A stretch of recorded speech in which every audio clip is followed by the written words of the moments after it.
Hey guys, welcome back to CycleFab. I'm Larry. In today's video, I will be installing an 1.5" lift kit on a 2004 Honda CR-V. Now, the people who make the lift kit is HRG. It's a really popular brand, popular company with the CR-V community as far as doing lifts. And they make lifts and suspension modification for other vehicles as well. Anyway, I bought one of these kits and I'm going to install it on my CR-V, which by the way is the new shop vehicle on this channel. So I'll get with you about that later. Anyway, I want to shut up. We're going to go ahead and install this, and I want to take you step by step just how the instructions say to do it. So let's go ahead and get with that. Okay guys, after you get the car jacked up, make sure it's safe and everything, get the tire off. You want to disconnect the brake lines right here. Okay, it's a 12mm socket, and it just comes right off. Get that out of the way. Also, there's a small sensor unit over here. It's also connected. You want to get that disconnected and out of the way. Make sure it's free so it doesn't catch on anything when this all comes down. Now, when this does come down, you need to be very careful. The axle will come out of the splines up inside of here. It will go back together. You just got to line it back up and pop it back in. After you get the brake lines disconnected, you want to go up here to your tie rod end, and it's just a bolt and a nut and a cotter pin. Actually, it's a tapered fitting in here. I apply just a little bit of heat. These tie rod ends need to be replaced. I'm not going to do that in this video. I need to go through here and replace some other things as well. Now, I'll do that in the future, maybe a later video, but for right now, my biggest concern is getting this tie rod out so I can install my lift kit. Now, I'm going to replace this tie rod end. So, you know, if I do damage it with a flame, then, hey, no big whoop. But using a flame is not the proper way to do this. Alright, so be prepared for it. You're going to need one, more than likely.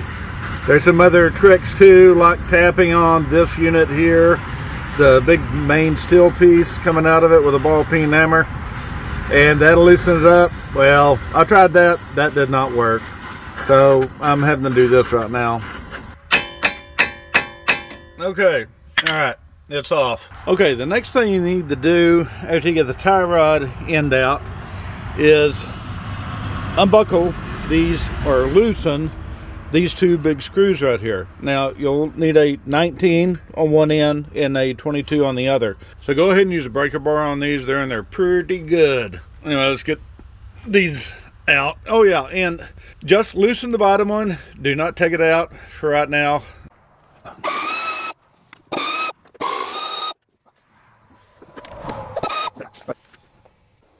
Alright guys, now I've got the strut out and we're back in the shop, and I'm going to install the actual spacer that does the lifting.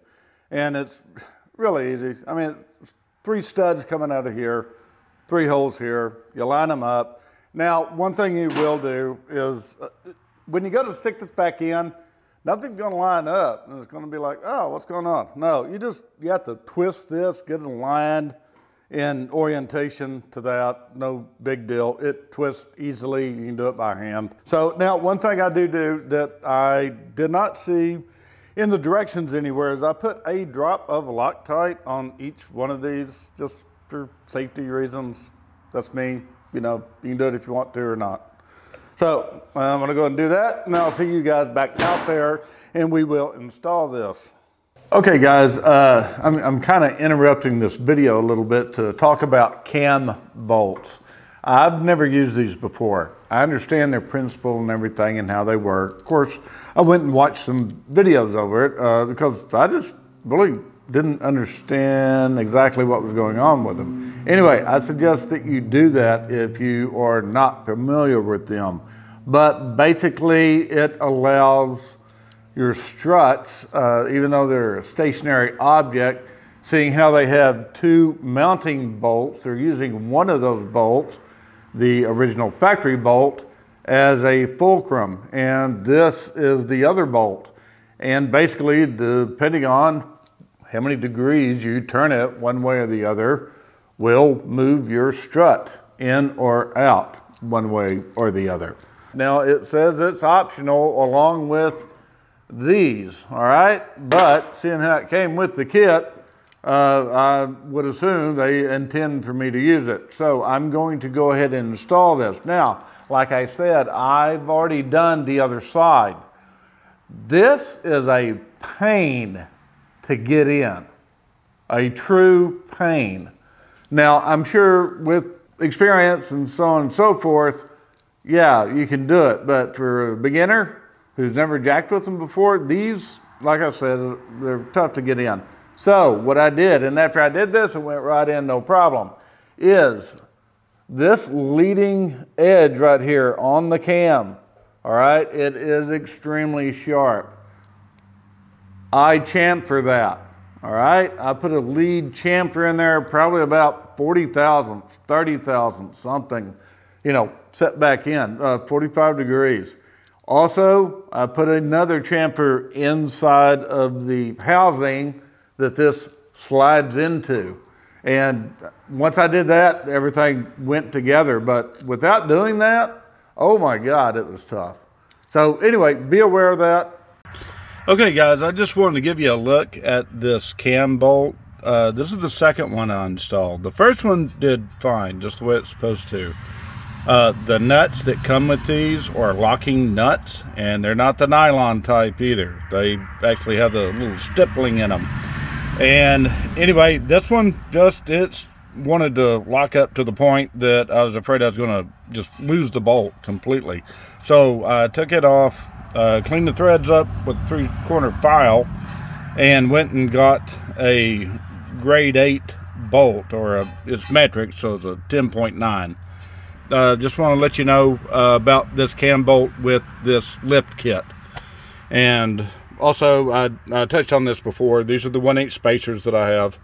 I got these off eBay or Amazon. I don't really remember. But anyway, I'll put a link down in the description for these and the whole kit and everything. But now I'm going to button the front back up.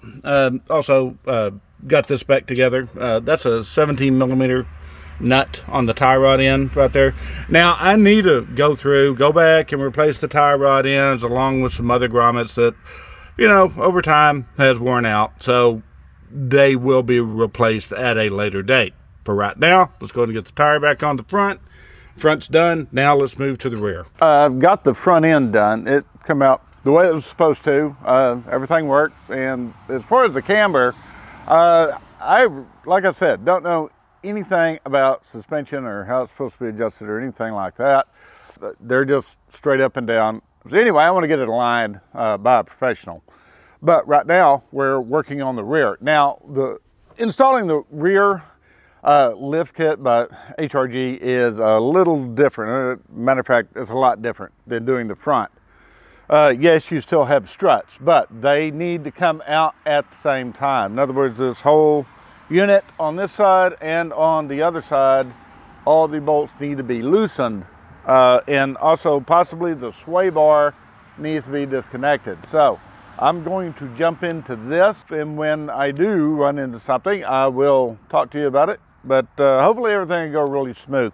Now this upper support bar, I cannot remember what it's called, but in the kit I got adjustable ones, so I will be installing those. To access the top of the strut, you just remove these covers right here and they come off really easy. Anyway, right down inside there's two 14mm nuts. You take those off and the strut will come out the bottom. All right guys, I got it all disassembled, and this is loose from the top, and all you do is just pick up on it and slide it right out.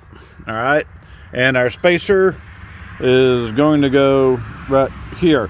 Now, another reason why you have to disassemble both sides at the same time is because after you get your spacers on here, your lip spacers, you'll have to swap this to the other side. I want to follow the instructions and go ahead and you know, swap the sides out. I mean, if it doesn't line up, it doesn't line up, and obviously I'll put it to where it does line up. Really, the only thing is your sway bar. Okay, you definitely do need to disconnect this. As far as the other bolts and stuff that you loosen up, definitely you will have to take the mounts off of your brake line, and I believe your emergency brake line. I think that's what this is. I am not sure. But anyway, it puts a lot of stress on them when you drop this down. Okay guys, this is the rear suspension fully dropped on both sides. Both the struts are out. Now I'm going to show you how I install the lift spacers onto those struts. What you're going to do next is take your strut and take your stud nuts and put back on the studs right here. Now this cone that's on the tip of the stud, you're going to have to cut that off. You need to cut 250 thousandths off. And I measured it, and it's the cone plus like a thread. So I'm going to go ahead and do that. Now the reason why you have to do that is for clearance for these spacers, because, yeah, I mean, they're only an inch, and in between it's probably about 3/4 of an inch.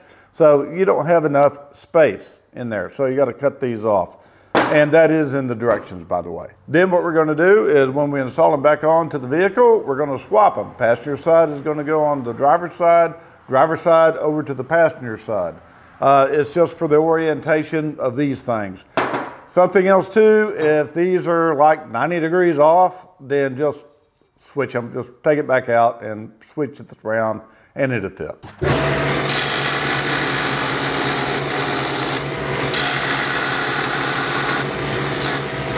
I want to go ahead and assemble this. There is a rubber bushing right here that it's resting on. So I don't know how much of that it's supposed to collapse.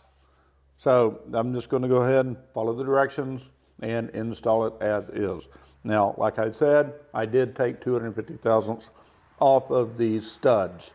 So let me go ahead and assemble that. Got this side buttoned up. This is the adjustable camber bar. And anyway, it went in no problem. And what I did as far as a quick reference on, you know, getting the tire lined is just a level, something like this.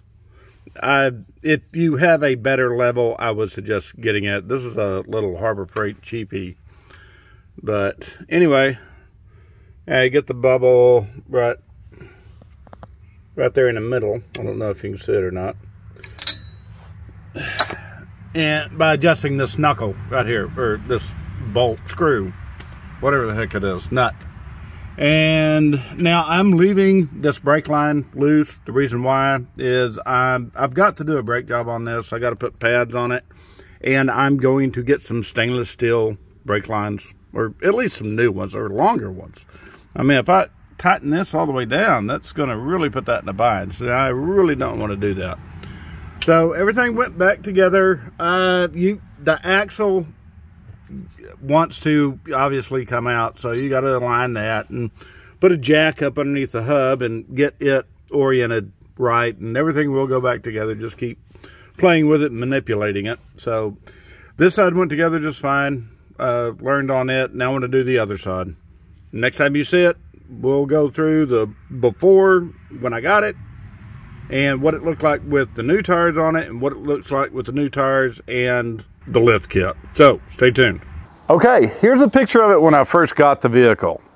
Now, that would not work for me at all, okay? The only thing I liked about it was the price. So I bought some tires and wheels. Now I went ahead and put those on there, and it looked good. As a matter of fact, I even drove around with them a little bit.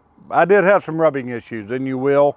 So I suggest going ahead and put the 1.5 inch HRG lift kit on it, which is what it looks like now. And I haven't driven it other than down the road around the neighborhood, but I think it's just gonna work fantastic. As far as installing the kit, it's not that hard, all right? It was new for me. I've never worked on this type of vehicle before. It's not difficult. There's typical, you know, issues with having to make things work, make things fit as far as getting bolts and holes and stuff like that. You just got to deal with it. But Other than that, there was no problem. Just follow the directions and you'll be just fine. If you have just a minimal amount of mechanical ability, you can do this, all right? It's not that big of an issue. Hey guys, thanks for tuning in. Thanks for watching. Sorry I've been gone for a couple of weeks, but it's been really, really busy around here in my area. But anyway, we'll be back next weekend. And if I'm not, I will let you guys know, but I will be. So y'all take care. Everything I used in this video will be linked down below in the description area. Y'all have a great week. Bye now.